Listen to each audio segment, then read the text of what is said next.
Bunch of knuckleheads here in studio. TexAgs Rewind presented by T-Mobile. They want you to visit T-Mobile.com/acrossamerica to learn how you get more value and coverage through T-Mobile. James, Kelly, Chase. All right, guys, we did a little better or worse, and I think maybe the most hot sports take was that Lane Kiffin sucks is basically what you said, right? I agree with that statement 100%. No, you said it. I think Lane You're Kiffin, right. I'm surprised I he made called the statement. lame Kiffin. Lane Kiffin sucks. I think he's a really good coach who gets on my nerves. Has he ever Not done a great anything, coach. Has he done anything by himself? He's a good offensive mind. Okay. You give us that? Sure. A lot of arguing here. He could take a number one recruiting class and score points. Congratulations. Didn't his brother quit on him? Yes. His brother was on the staff This right? year. His Yeah. dad quit on him one year. Well, and we're quitting on him too because we're going to talk about Aggie football here on the show. We're getting closer and closer to SEC Media Days. On the show, we talked on the Go Hour. Apparently, Athlon's got the Aggies playing in the Sugar Bowl. Is that good? Do we like that? Love it. I'll take it. Love the Sugar Bowl. I would like better, but I'll take it. Don't like who we'd play.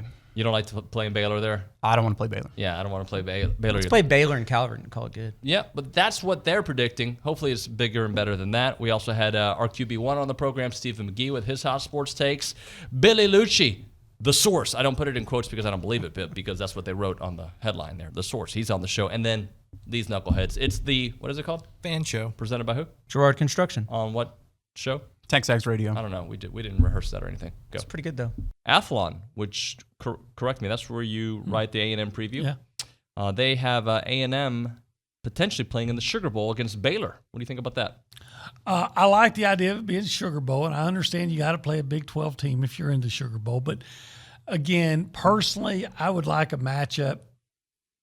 Against somebody from somewhere else, that we're not so familiar with, and just because I like to see other teams. That said, I think A&M should aim higher. Yeah, they should absolutely aim higher. But I think a year from now, if that's the game they're playing in, and they get another victory in a New Year's Six Bowl, then the offseason feels way different, right? Like it's not this offseason, which was I would say mixed results offseason or a mixed bag because you have the number one recruiting class, but you also went 8-4. So there's that when you talk about the national perception, not just the A&M fan perception, but the national perception.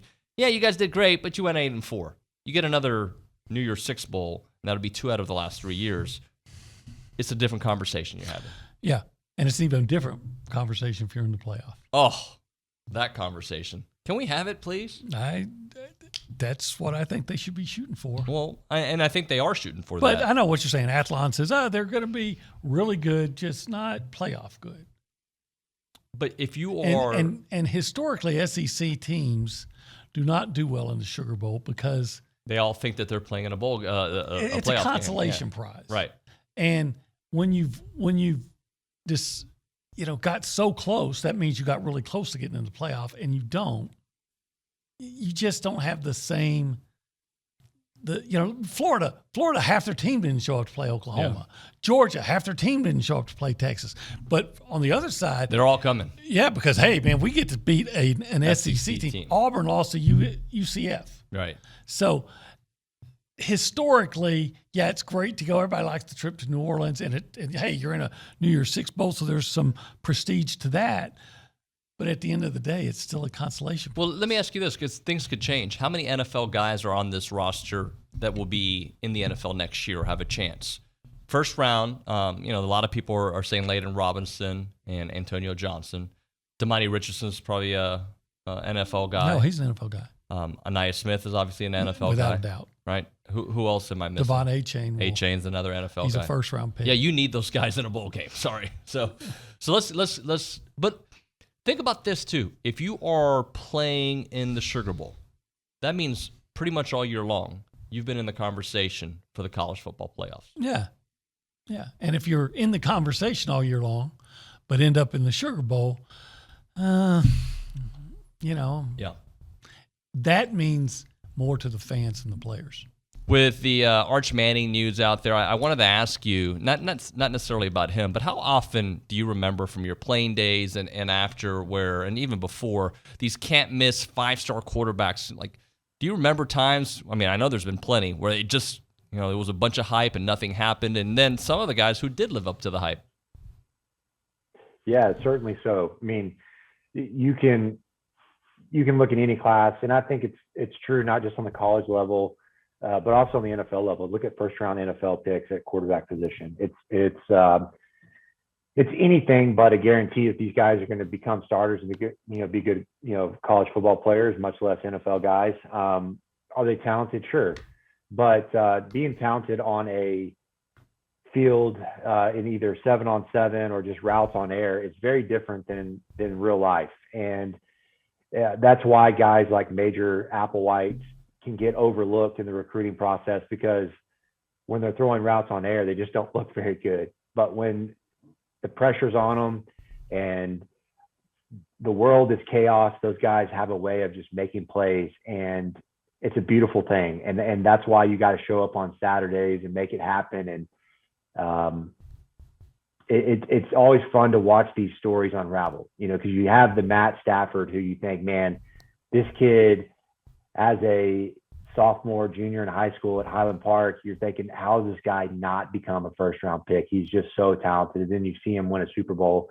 But on the flip side, I had guys in my class that really never went on to do much of anything at all. So you definitely see both sides. I'm going to throw out some names to you guys and just kind of let's remember what the hype was, if we can remember that. OB, I know you covered most of these guys. Tim Depot, he lived up to the hype. Absolutely. In fact, as good as he was, overhyped, but definitely you would have to give him respect and say he was one of the better quarterbacks in college football history. Not the best, as so many want to bestow upon him, but one of them. Here's another one for both of you guys that I remember very well, Jimmy Clausen. I like that laugh. I saw Jimmy. I went up to cover a Notre Dame game against USC, and Jimmy Clausen looked like a 14-year-old kid. I mean, just skinny, and I know you get a chance to build up, but I mean, you'd have to go some to come up with somebody more hyped. I mean, he was okay, and he got a cup of coffee in the NFL too. But I think we could come up with somebody who's pretty overhyped. I got another one for both of you. That was from around here. Oh, go ahead. Kyle Allen. Well, there you go. He's actually on the list as well. What about here's one for you, Garrett Gilbert. Yeah. That is arguably the most overhyped college player, though I will say he's kind of resurrected himself a little bit, so to speak. He's had a longer NFL career than I would ever thought he had. Wow. And I think the true it's also the same with Kyle Allen. I mean, he was not a very good college football player, especially at Texas A&M, but he's found a way to become a very sought after. I say very sought after. He's a consistent number 2 quarterback in the NFL, which is a hard job to get. And that pretty much means that you've got to be one of the top 64 quarterbacks in the world. And that's what someone's bestowing on him. And so he's not terrible. But I think to OB's point, and I would agree with him, is he's not a great player at A&M. He doesn't have that wowza. This guy has an incredible arm, incredible leg. Was he able to maintain his starting job at Houston? No, he wasn't the starter. Yeah. He actually got beat out at Houston. I'll tell you the guy that I think may be the ultimate example of this is Jeff Driscoll. Oh, yeah, Florida, absolutely. Yeah. Wasn't he the guy that was supposed 5-star everything, best player in the country, or best quarterback in the country? I think he replaced Tebow. That sounds right. And just didn't happen. Looking back at our teams that won conference championships, what are the common denominators for those teams' personalities, and are you starting to see those traits in the teams across the street? Well, I don't think I've seen it yet from this current edition of the Aggies. And what I mean is I'm not out there every day during this off season. I'm hearing some encouraging stuff, but last year's team, I thought outside of about half the year, they started to really have that feel, right?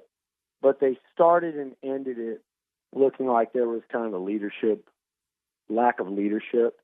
And hopefully these young guys that aren't so young anymore, I've been kind of joking around with it the last couple of days. Jalen and Antonio, they're juniors now, third-year starters essentially.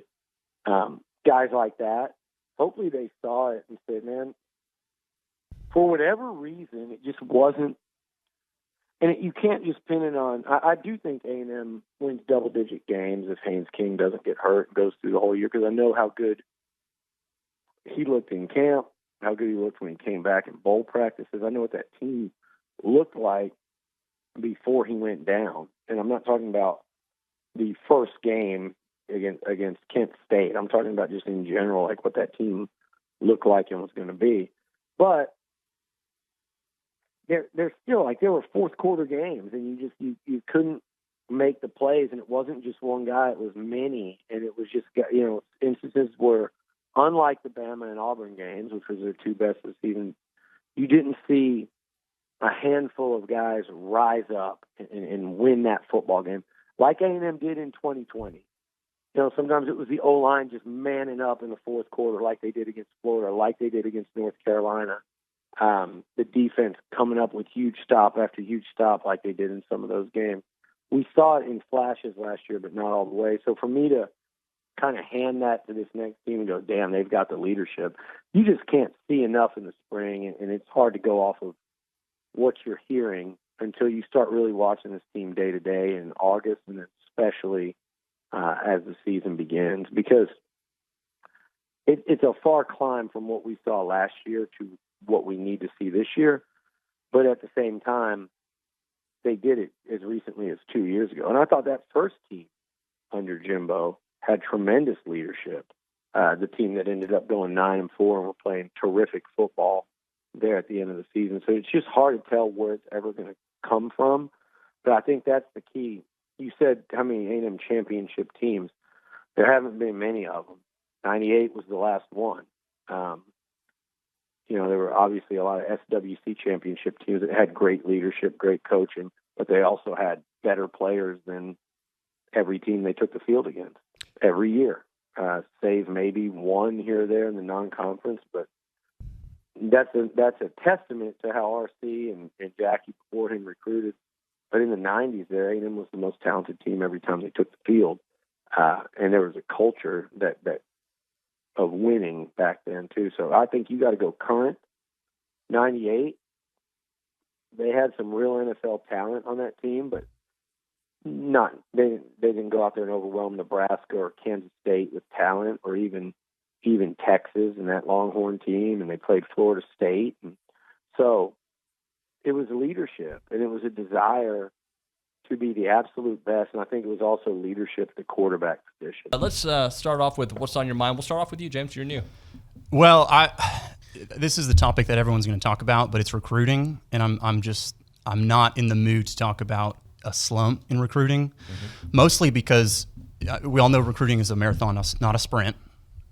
No team is coming into this recruiting cycle with more momentum than Texas A&M. Best class not only last year, not only the best class A&M has ever signed, but it was the best class that's ever been signed.